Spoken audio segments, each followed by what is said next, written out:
Railway platform से ballistic missile launch करने की कैपेबिलिटी क्यों इम्पॉर्टेंट है, उसका एक एग्जाम्पल मैं आपको बताता हूँ।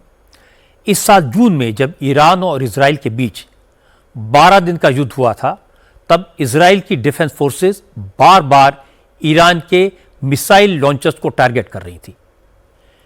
जब भी ईरान के रिवॉल्यूशनरी गार्ड्स इजराइल पर मिसाइल अटैक करने के लिए लॉन्चर्स को खुले में ले आते और लॉन्चर को मिसाइल अटैक के लिए तैयार करते, तब तक इजराइल की एयरफोर्स सैटेलाइट से उसकी लोकेशन डिटेक्ट करके ईरान के लॉन्चर्स को हवाई हमले में तबाह कर देती थी।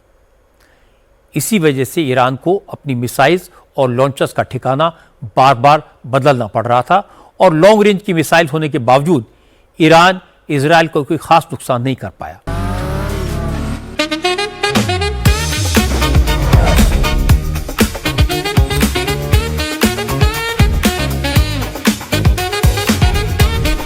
Pure technology that is built for your every sense.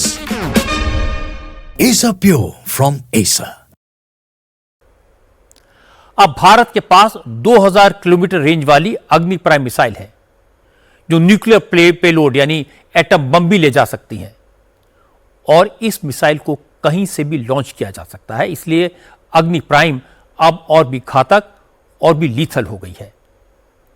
Delhi से पाकिस्तानी फौज का हेडक्वार्टर रावलपिंडी और उसकी एयरफोर्स का सबसे बड़ा बेस नूर खान सिर्फ 750 किलोमीटर दूर है।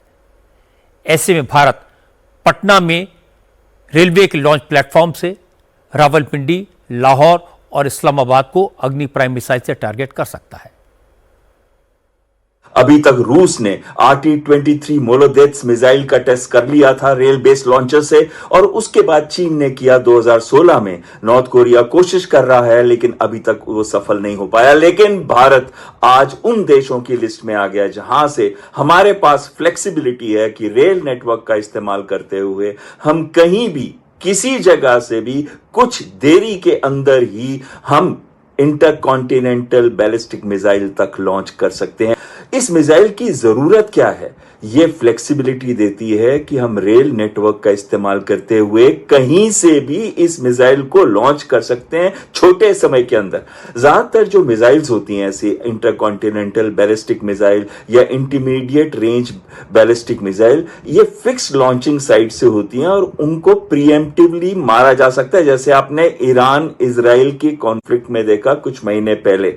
एक और कैपेबिलिटी देता है ये missile system rail based launcher से, हमारी सेकेंड स्ट्राइक कैपेबिलिटी को और मजबूत कर देता है। अगर प्रीएम्प्टिवली दुश्मन हमारे कुछ ऐसे अड्डों पे हमला बोल दे जहां पे हमारे मिसाइल साइट्स हैं या न्यूक्लियर एसेट्स हैं, तो कहीं ना कहीं हमारी सेकेंड स्ट्राइक कैपेबिलिटी के अंदर हम इसको कहीं से भी जो अवेलेबल एरियाज है रेल नेटवर्क के द्वारा, वहां से हम अपनी सेकंड स्ट्राइक कैपेबिलिटी का इस्तेमाल कर सकते हैं। हालांकि इस प्रशिक्षण में 2000 किलोमीटर रेंज की मिसाइल थी, लेकिन आने वाले समय में हम अपनी मिसाइल की रेंज 5000 से बढ़ा के 7500 किलोमीटर तक कर लेंगे। इसका मतलब है कि चीन का कोई भी ऐसा हिस्सा नहीं होगा, पाकिस्तान का ऐसा कोई भी हिस्सा नहीं होगा, या फिर हमारे हॉस्टाइल एलिमेंट्स का ऐसा कोई भी हिस्सा नहीं होगा जहां पे हम इस मिसाइल का इस्तेमाल ना कर सकें।